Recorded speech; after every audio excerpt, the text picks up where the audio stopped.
Bek lokali vam donose video vijesti.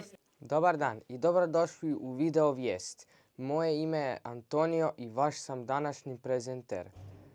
Dana 29. siječnja išli smo u Tifološki muzej razgledavati i doživjeti inkluzivnu izložbu fotografija Nevidljivi svijet, World Unseen, koja je slijepim i slabovidnim osobama približava fotografiju kao vizualni medij na novi, pristupačniji način.